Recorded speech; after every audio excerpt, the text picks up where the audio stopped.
For most of my life, when people asked me why the Torah forbids certain foods, I gave them the answer I was trained to give. I said, the reasons are divine, and the divine does not owe us an explanation. That answer is true. It will always be true.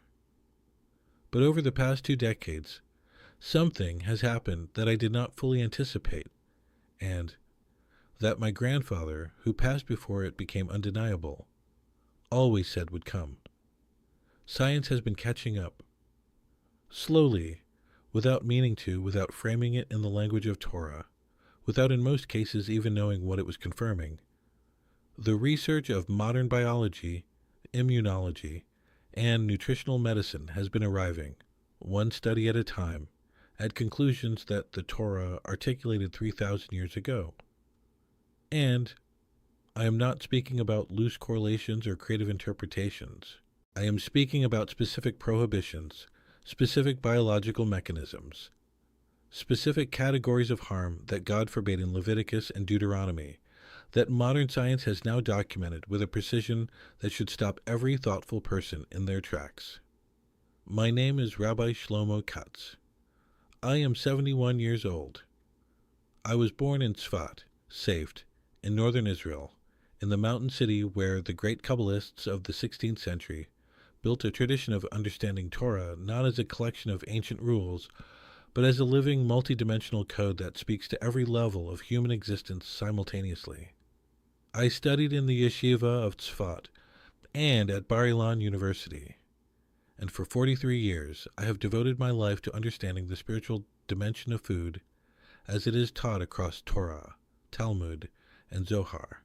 My teacher was my grandfather, Reb Yosef Katz, a master Kabbalist of the tradition of Tzfat, who taught me from childhood that the dietary laws of the Torah were not hygiene regulations for pre-modern people who lacked refrigeration.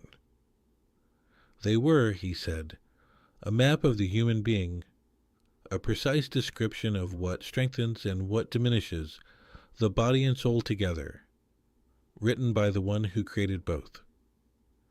Today, I want to show you what that map reveals when placed alongside what modern science has been quietly discovering. I want to teach you not only why God forbade these foods, but what the sacred tradition says about the deeper principle underneath those prohibitions. A principle that connects directly to the system of healing and blessing at the center of everything I teach. Because the forbidden foods of Torah are not separate from the 7 sacred foods of Deuteronomy 8:8. They are the other side of the same teaching. The Shivat Haminim, the 7 sacred foods of Israel, wheat, barley, grapes, figs, pomegranates, olives, and dates, tell you what to bring into your home. The prohibitions of Leviticus tell you what to keep out. Together they form a complete code, and today I am going to open the side of that code that most people have never fully understood. Toward the end of this teaching, I will share something that my grandfather said to me during a conversation I have thought about almost every week for the last 30 years. A single observation about the nature of these prohibitions that reframes everything that comes before it. Stay with me. I want to take you to Tzfat, to a specific afternoon in my grandfather's study when I was perhaps 17 years old. It was not Shabbat. It was a weekday afternoon, the light coming through his window at the angle it takes in late autumn in the Galilee, low and golden, making the spines of his books glow along the wall. He was learning a section of the Talmud, Tractate Chulin, which deals specifically with the laws of permitted and forbidden foods. And I was sitting across from him with my own copy, trying to keep pace. He stopped at a particular passage and put his finger on the page and said, "Shlomo, do you think the rabbis who codified these laws were concerned about hygiene?" I said I did not know. He said, they were concerned about something much larger than hygiene. They were concerned about what enters a person, not into the stomach, into the person. I have been unpacking that sentence ever since. The laws he was studying that afternoon are found primarily in 2 places in Torah, Leviticus, Vayikra, chapter 11, and Deuteronomy. Devarim, chapter 14. These chapters provide a detailed taxonomy of permitted and forbidden animals, birds, and sea creatures. The permitted land animals must have split hooves and chew their cud. Both conditions must be met simultaneously. The permitted sea creatures must have fins and scales. The forbidden category includes animals that meet one condition, but not both. The pig, which has a split hoof but does not chew its cud. The camel, which chews its cud but does not have a split hoof. And sea creatures that lack either fins or scales, which includes shellfish, crustaceans, and the vast category of filter-feeding organisms that live along the ocean floor. For centuries, the dominant rabbinic position was that these laws required no explanation beyond divine command. Rambam, Rabbi Moses ben Maimonides, took a different position, and it is one that I find remarkable in its prescience. In his Moreh Nevuchim, the Guide for the Perplexed, written in the 12th century, Rambam argued that every divine commandment has a reason, even if that reason is not always accessible to human understanding.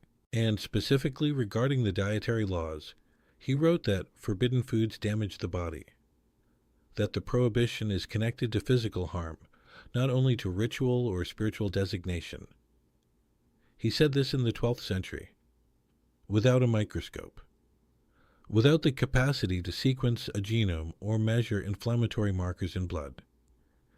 He said it because he was reading Torah, with the conviction that the divine does not issue arbitrary instructions, and because he was a physician who trusted that divine instruction and human health were pointing in the same direction. If you have ever felt that the ancient wisdom your family may have observed, or once observed and then abandoned, carried more truth than the modern world gave it credit for, write the words Shivat Haminim in the comments below. Because what I am about to share is not theory.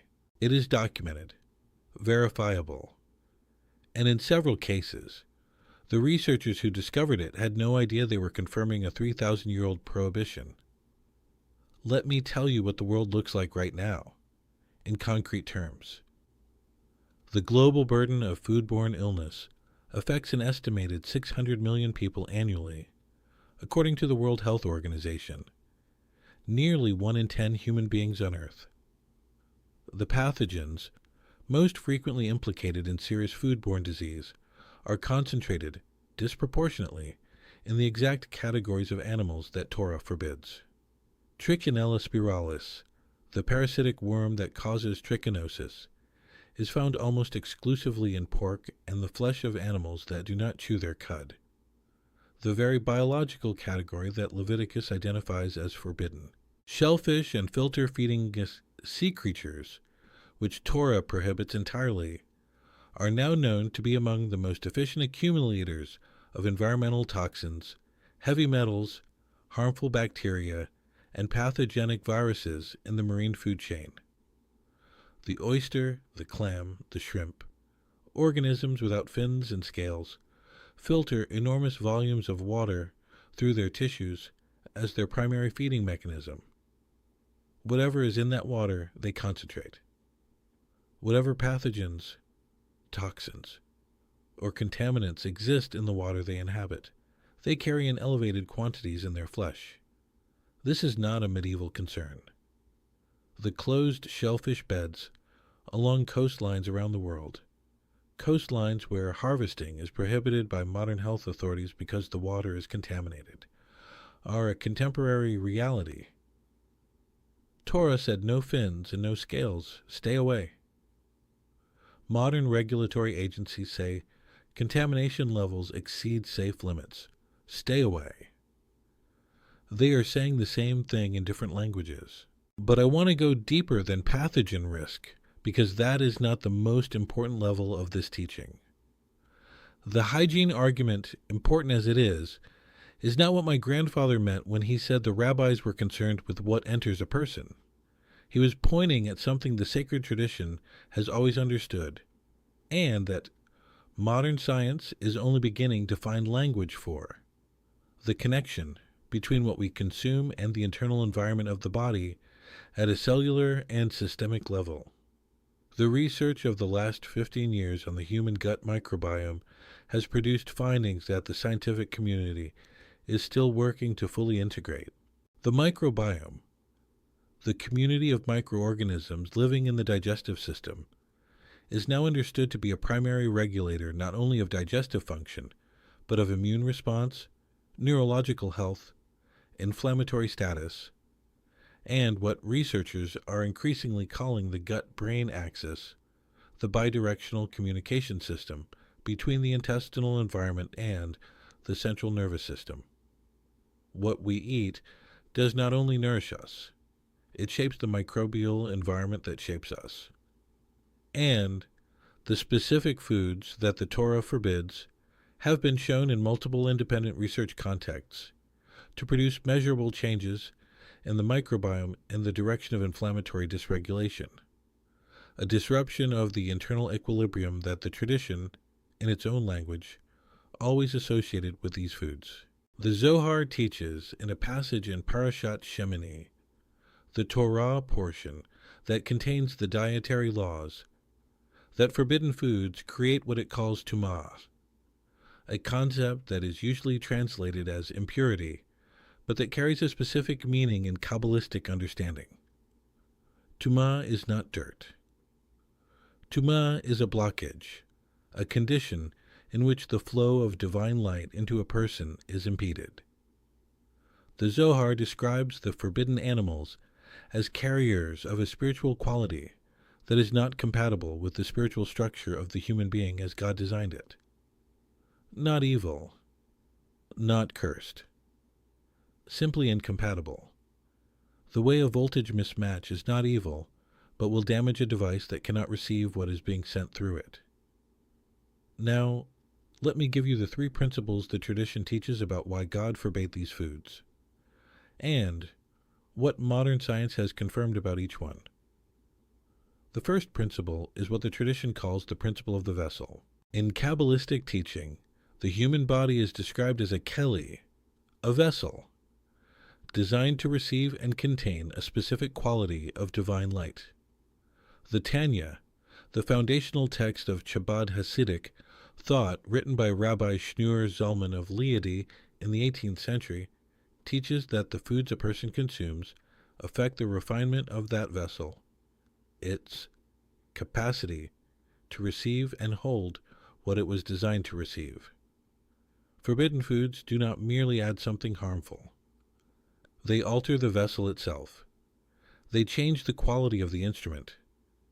This teaching, which has been transmitted in the Jewish mystical tradition for centuries, finds a remarkable parallel in what modern epigenetics is documenting. That dietary inputs produce changes not only in immediate physiological function, but in gene expression patterns, the way the body's own instructions are read and executed. What you eat changes how your biology reads itself. The tradition said, what you eat changes the vessel. The researchers say, dietary patterns alter epigenetic expression. They are describing the same phenomenon. The second principle is the principle of the chain of transmission.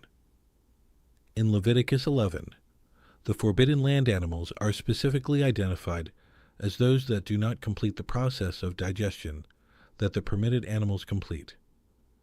The ruminant animals, cattle, sheep, goats, that chew their cud undergo a multi-stage digestive process that transforms what they eat before it becomes part of their flesh.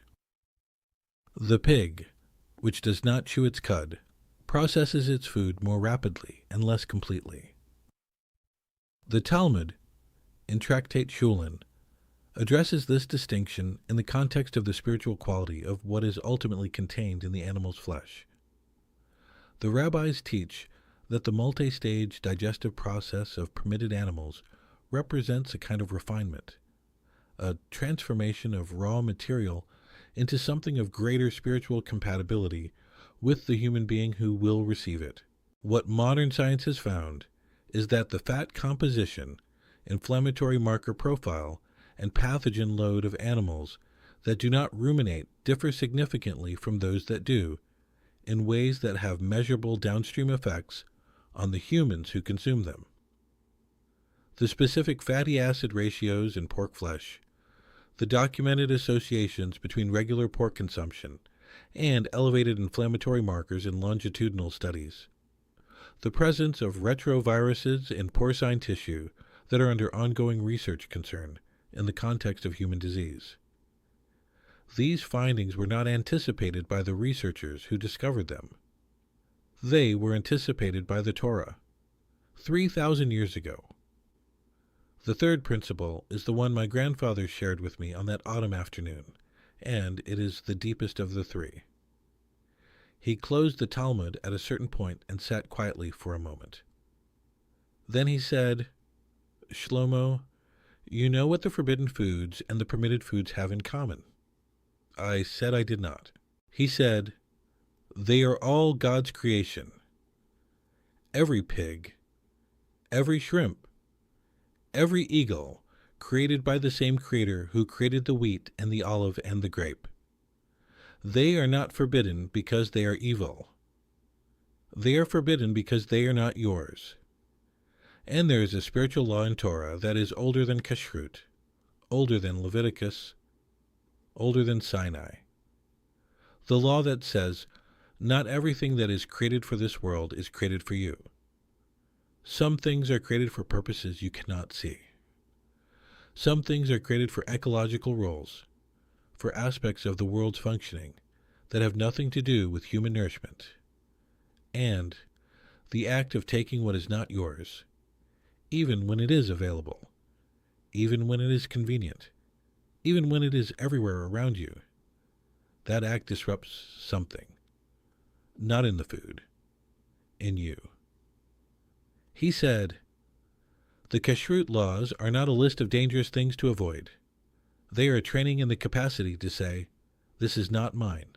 That capacity, the ability to be in the presence of something available and choose not to take it because it is not designed for you. That capacity, practiced every day at every meal, builds something in a person. It builds the internal structure that the Torah calls kedushah, holiness, which is not primarily a religious category. It is a practical one. It is the quality of being set apart for your specific purpose, of not being dissolved into everything around you, of maintaining the integrity of what you are. This principle becomes 10 times more powerful when understood alongside the 7 sacred foods. Because the Shevat Haminim, the foods God designated as specifically for the nourishment of the human being at every level, are the positive expression of the same teaching. The prohibitions say, not this. The 7 sacred foods say this. Together they form a complete map of the human being's relationship to the created world. What is yours and what is not? What strengthens the vessel and what compromises it? What aligns you with your purpose and what disperses you from it? I want to say something honest here. I did not always live by these principles as fully as I teach them. In my years in Florida, as my life became more complex and my connection to the tradition more intellectual than embodied, I made compromises in my own practice that I later understood were not only about kashrut in the formal sense. They were about the larger principle my grandfather had named, the capacity to say, this is not mine. When that capacity weakens, it weakens across all domains of life simultaneously. I noticed it not as dramatic failure, but as a gradual softening of edges, a reduction in clarity, a sense of being slightly less myself than I had been. When I returned to the full practice, the restoration was also gradual, but it was comprehensive. The sharpness returned. The clarity returned.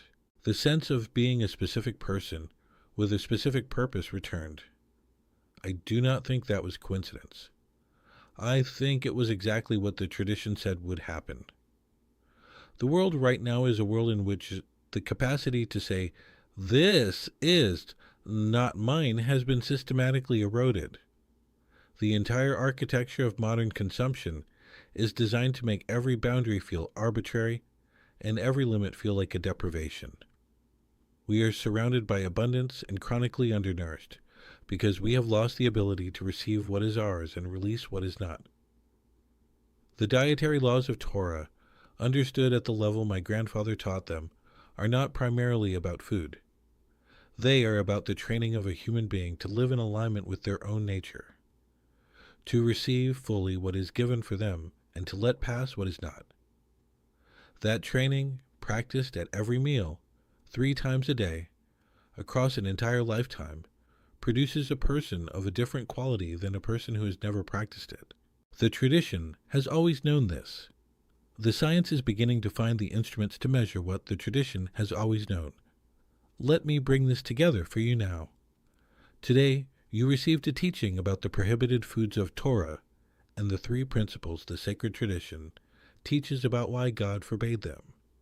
The principle of the vessel, that forbidden foods alter not only the body's immediate function, but the quality of the instrument that receives divine blessing, just as modern science is discovering that dietary patterns produce epigenetic changes that alter how the body reads its own instructions. The principle of the chain of transmission, that the distinction between permitted and forbidden animals reflects a real difference in what is ultimately contained in their flesh, confirmed now by modern research into fatty acid composition, inflammatory profiles, and pathogen loads that the Torah identified as relevant 3,000 years before the relevant biology was discovered.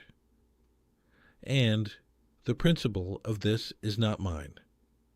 The deepest level of the teaching, the understanding that kashrut is a daily practice in the capacity to live in alignment with your own purpose, to receive what was created for you and to release what was not. And that this capacity, built across a lifetime of practice, produces the internal structure that the tradition calls kedusha, holiness, not as a religious designation, but as a practical quality of being fully what you are. This knowledge is yours now. You do not need to implement it all at once. The tradition does not ask for perfection. It asks for direction. Begin where you are. Bring your awareness to what you eat. Ask not only is this healthy in the way the modern world uses that word, but is this mine? Does this belong in the vessel I am? Does this align me with my purpose or disperse me from it? That question, asked honestly and consistently, is the beginning of the practice. And I want to say clearly, use this knowledge with respect for the tradition that produced it. This is not a wellness trend. This is not a dietary philosophy assembled from research papers. This is a 3,000-year-old teaching transmitted through an unbroken chain of teachers and students who lived and died by it. It comes with the obligation to receive it seriously and to use it for the blessing of your home and the people in it. That obligation is part of the gift. In my next teaching, I will reveal another of the 7 sacred foods, one that my grandfather said was the most misunderstood in all of Torah. Generations of rabbis have taught its surface meaning, while its deepest healing principle remained almost entirely unspoken. You will not want to miss that teaching. If this reached something in you today, please share it with someone whose health and home you care about. Leave a comment below. Subscribe and enable notifications, because these teachings build on one another, and the sequence is not accidental. Each one prepares you for the next. Shabbat Shalom. Until next time.